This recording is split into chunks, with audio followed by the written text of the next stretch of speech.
Alhamdulillah wahda wassalatu wassalamu ala man la nabiyya ba'da amma ba'd.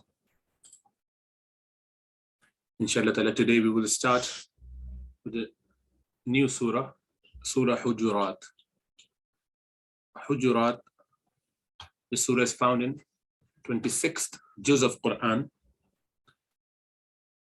It is a Madani surah, and Madani surah are the surahs which are revealed to Rasulullah sallallahu alaihi wasallam after migration.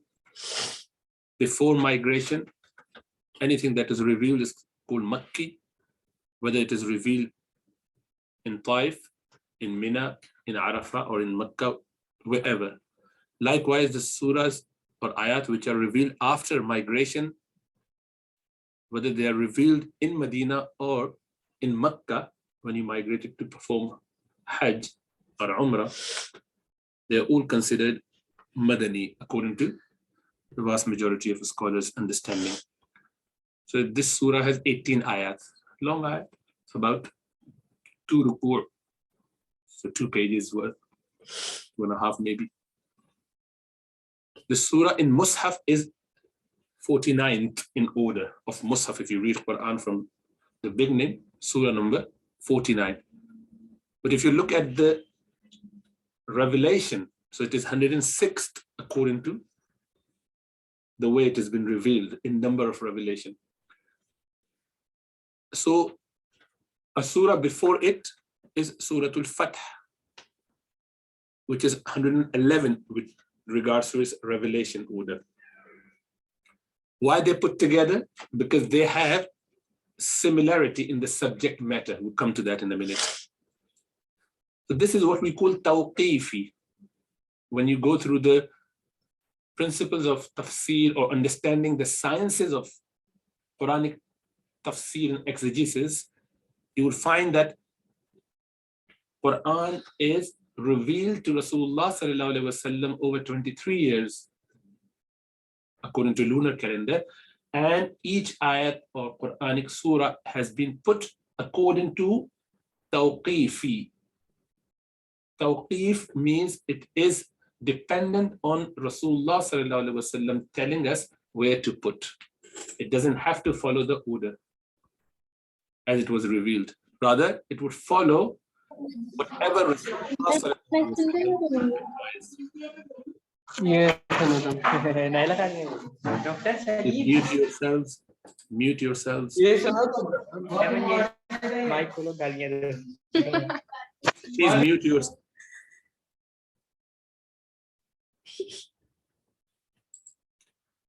Jazakallahu khaira. So tawqifi, the order is dependent on how Rasulullah sallallahu alaihi wasallam has been advised by Allah subhanahu wa ta'ala to put things in. So Surah-Hujuraat, Al-Hujuraat is plural of Hujra. Hujra with ha. Don't get confused with Hijra. Hijra is migration. Hijra, that's a different ha. This is ha. Okay. And Hujuraat, the plural is Hujuraat, not Hujraat. Hujuraat. We use that in our language, in Urdu language as well. Hujra, compound, small room. Normally, it means a place which has boundaries but no ceiling, without any top cover. Open compound, a chamber. That was the term used, but now it is used for even ghurfa. It's like room. Any room is called hujra these days in the modern way. But typically, a covered room, which is a room these days, was called bayt. Bayt, because people normally have a room to live in. Bayt means where you spend the night. Bata yabitu, baytu tatan means to spend night, bayt. But now the house is called bayt. Rooms are called hujra or ghurfa. And then traditionally it was slightly different. But anyway, that's just from Arabic nuances which changed over the time. It happened to any language. Rasulullah sallallahu alaihi wasallam's wives, this is referring to their houses. So Hujurat, the houses of Rasulullah sallallahu alaihi wasallam's wife. Obviously, Rasulullah sallallahu alaihi wasallam's the same way.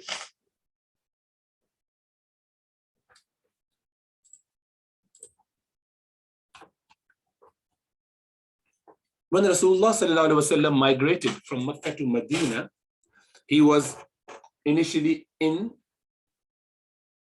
Quba. Quba being a city outside of Medina. So Rasulullah sallallahu alaihi wasallam went down south and spent 3 days in Thawr, Cave Thawr, and then came to Medina. It took him 8 days. So his first station was Quba, where he built, sallallahu alaihi wasallam, this masjid, Masjid of Quba, the first ever masjid in Islam. And this was in Rabiul Awwal, year 622 close to Common Era. And he stayed there for further 4 days, and then he moved to Medina. When he came to Medina, he found a nice place, which was a compound, a large compound, huge compound, like a boundary wall only, that belonged to 2 orphans from Bani Najjar, Sahal and Suhail, radiallahu ta'ala anhu. They gave this as a gift to Rasulullah sallallahu alaihi wasallam out of their love. They were young boys. And Rasulullah sallallahu alaihi wasallam said, rather we pay for it. MashaAllah, may Allah bless you for this, but I'm going to pay. So Sayyidina Abu Bakr Siddiq radiallahu ta'ala anhu paid 10 gold coins for those places. There were open places. There were some graves which was dug out, and the whole detail, inshallah, we go through when we go through the foundation, how Masjid Nabawi was built at some point in the future, inshallah, in a different topic. So a very simple masjid was built for whole community to come and, gather together for all the different things, prayers and whatnot. Then Rasulullah sallallahu alaihi wasallam had 2 of his wives, Sauda and Hazrat Aisha at that point. So Rasulullah sallallahu alaihi wasallam needed a place for them. Initially, he spent few days at the house of Abu Ayyub al-Ansari radiallahu ta'ala. He hosted Rasulullah sallallahu alaihi wasallam as per Qaswa, the camel, the she camel. It decided to stay there. As Rasulullah sallallahu alaihi wasallam said, leave Qaswa on her own. She is being commanded by Allah subhanahu wa ta'ala, innaha ma'mura. She would go wherever Allah asks her to, and she's gonna settle where I'm going to, land or alight to stay. And that was the house of Sayyiduna Abu Ayyub al-Ansari radiallahu ta'ala. Anyway, so Rasulullah sallallahu alaihi wasallam then built the compounds for the wives, his house, just 1 room each, and a bit of chamber, extra piece, on the back wall of the masjid. Now remember, Rasulullah sallallahu alaihi wasallam and Muslims were following and facing Masjid Aqsa at that point as Kaaba. It wasn't Kaaba then. Kaaba was towards the south of Medina, Masjid Nabawi, where the masjid is. And towards the north, it is exactly at 180 degrees, where Masjid Aqsa is. So Rasulullah sallallahu alaihi wasallam in Makkah had no issue facing Masjid Aqsa and Masjid Haram, which is in Makkah, at the same time, Kaaba, because he would stand, if you stand from the south end of Masjid, with the,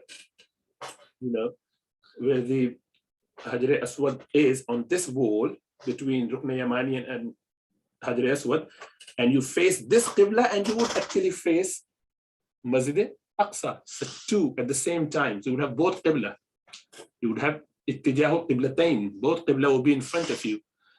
And so there was no problem. When he migrated to Medina, then obviously you have to go completely at 180 degrees. So you would go with your face towards Masjid Aqsa and your back towards Kaaba, because you're now in the middle.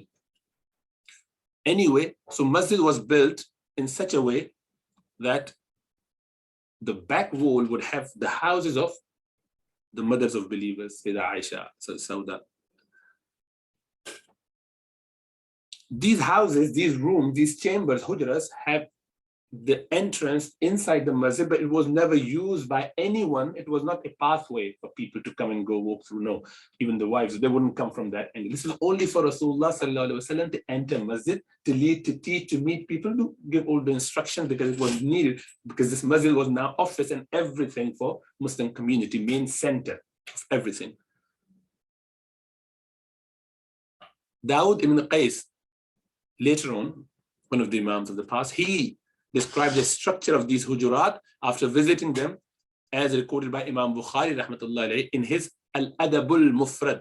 Imam Bukhari has written many books. The Sahih al-Bukhari is the most famous one, but he has actually written for laymen, the common people like ourselves, for non-scholars, non-specialists in hadith, a book called Al-Adabul Mufrad, the book of manners. That's the book which common people should go and access and read. It's just for us. Unfortunately, we are more interested in the stuff which is written for the ulama and scholars. But anyway, this is the status of Ummah. And Imam Bayhaqi recorded the same incident as well. So he said that the rooms of the Hujra were 6 cubits away. Means the main Hujra, the room, and then the chamber, and then room there. So there was one room with a chamber, empty compound. So each room was about 10 cubits in meter. There was ceiling about 8 meters. You could imagine it's a very, very small place. So subsequently, Walid bin Abdul Malik bin Marwan, who was the Bani Umayyads from Umayyad's caliph, one of those, he reigned between 705 to 715. He incorporated these Hujurat. Subsequently, Rasulullah sallallahu alaihi wasallam, when he married more wives, he had all those houses built next to each other on both sides. So it was just there. Why Rasulullah sallallahu alaihi wasallam built that close? For his ease, obviously, but also for the fact that it is going to be part of masjid in future anyway, because the prophets do not give his property or anything in inheritance. It is never going to be. They don't inherit anything. His family is not going to inherit any physical thing. They inherit the knowledge, the piety, the practice, the status of being the family of Prophet Muhammad sallallahu alaihi wasallam, not physical thing, not monetary thing. That it was supposed to be used as the time when they're alive. Afterwards, back to Baitul Mal, back to the Muslims' collective bank of that sort in the government. So this is how it was as a model. This is how it was. So this, if you look at this, this is the covered area for masjid, and this is the sufa. So this is the Kaaba this size. So obviously this is now. Initially, these are the, if you look at those houses, small chambers for the wives of Rasulullah sallallahu alaihi wasallam. So the open area and then covered area, a small, very small area. So Sahaba would be lined up here and they will pray because they're following Masjid al-Aqsa. After 18 months, Qibla became Kaaba. Kaaba was then to be faced while praying. So Rasulullah sallallahu alaihi wasallam moved the Qibla place, the prayer place, to this side. So that is why the blessed houses of the wives of Rasulullah sallallahu alaihi wasallam came onto the front. And now they are part of the masjid anyway. So those who visited it, they could see that. This is the Hujra of Sayyidah Aisha, where even Rasulullah sallallahu alaihi wasallam and Abu Bakr Siddiq next to him and Umar Farooq next to him are buried. And there's space, empty space, for possibly for Sayyidina Isa alayhi salam when he returns back and has a normal life after fighting the Dajjal and then marrying and staying there when he passed away. Anyway, so this is how, if you just look at that from this angle, so this is the the scheme, how it is now. Remember, this is how it would be, inshallah. Okay, anyway, so that's just to give a bit of idea why the Surah Hujuraat is mentioned as, and Hujra, what houses have been mentioned. The subject matter, obviously, which is what more relevant to our discussion, there are in Quran 7 surah successively, consecutively next to each other. They are called Hawamim or Alu Hamim. Hamim or Hawamim, Hawamimat, the surahs which start off with Hamim, Tanzil Kitab min Allah wa Quran Hamim wal Kitab al Mubin. These are 7 ones next to each other start off with Hamim. They're called Ahlu Hamim or Hawamim. They were initially mentioned, and all of them in Quran, they have 3 aqaid, 3 basic fundamental creedal points of Sharia, which is Tawheed, oneness of Allah subhanahu wa ta'ala, Risala, prophethood of Rasulullah sallallahu alaihi wasallam, and Ma'ad, which is the life hereafter, eschatology, and all those matters, important matters of Ma'ad, Akhirah. Time and again, Allah subhanahu wa ta'ala has explained in all those 7 surahs, one after the other, clarifying, believing in those essential creedal points to the pagans, to the, to the community, Muslim, non-Muslim, everyone, to know the detail of that. After that comes Surah Muhammad, which explains how, if you do not believe in that, there would come a time that there will be resistance. You are going to either believe it or not. If you believe it, you are a believer. If you do not believe, then you are going to maybe confronting and stopping Muslims from practicing their religion. If you did, then there'll be trouble, because then we have to resist. So Surah Muhammad explained it very clearly. No, we have to resist it in a nice way. Try to make sure that they believe and understand it. If they don't, then be firm. Don't give up. Have your, respect and honor and your dignity and your proper trust in Allah subhanahu wa ta'ala, having a sort of pride in your religion, not in yourself, but in your religion, meaning that this is my religion. I'm not going to go away with it. I'm not going to let go of this religion because someone doesn't like it. That's them. And this is why we hear this story of the Sahabi who, when invited by the pagans once, and he was just sitting there and there was a small bit of food fell on the, cloths. So he, radiallahu ta'ala, picked that up while there was a lot of food available from the king. The student of this companion nudged him, saying that, yeah, Shaykh, there's a lot of food.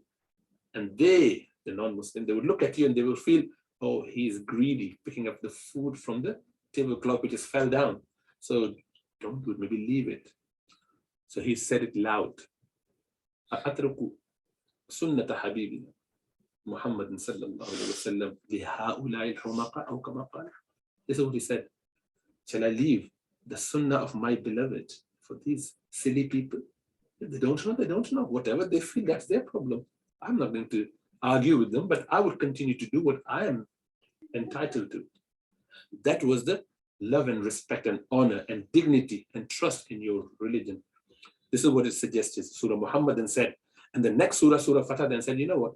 And when there's a resistance, when there's a problem, Allah would help you and you'll be victorious. You will be, overwhelming them. And they did in Surah Fatah. Allah says, this is the clear victory to you. Surah Hudaybiyah. And then comes this surah. Now the victory is given, then what? Now you have to work to build the society. And how do you start building a society? You have to start with building a household. And that's where Surah-Hujuraat comes in, giving you all the instruction, giving us all the guideline about how to behave towards Rasulullah sallallahu alaihi wasallam, towards your Muslim leaders, towards your Muslim, teachers, masters, your parents, whoever is with you. How do you respect and behave towards them? So social norms are being taught, advised, explained in a very nice and clear way. And this is why Surah-Hujuraat has this, so you could see the link between the surahs, how they're connected to each other. There's some irtibat, there's some connection there. So building a nation, how to work out.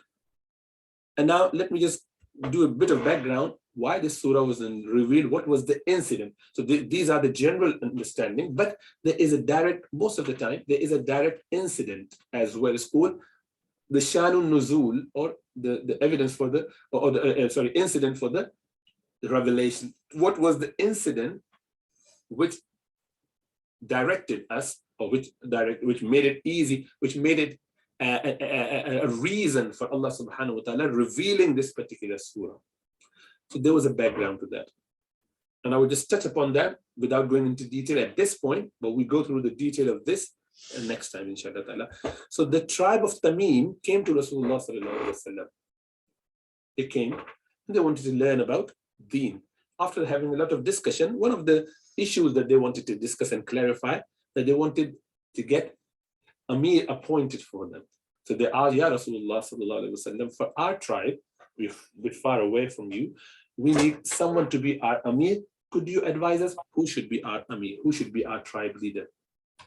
That we can go to as Qadi, as, you know, helping us with all our matters, our Imam. Sayyidina Abu Bakr Siddiq radiallahu ta'ala, who was present there, he suggested Qaqab ibn Ma'bad, one of the Imams, one of the leaders, he suggested him. While Sayyidina Umar radiallahu ta'ala, he was present, he proposed Aqra bin al-Habis. Aqra bin al-Habis al-Taymi. So they both suggested different companions. And in suggesting them, well, they were sitting there and it was okay to suggest, not a problem. But obviously, they then started arguing about the pros and cons of those two men. Obviously, they're best men, yet when you start talking about things and you're not being trained yet about those matters, they started talking, and their voices became a bit louder. While Rasulullah sallallahu alaihi wasallam is present, while Rasulullah sallallahu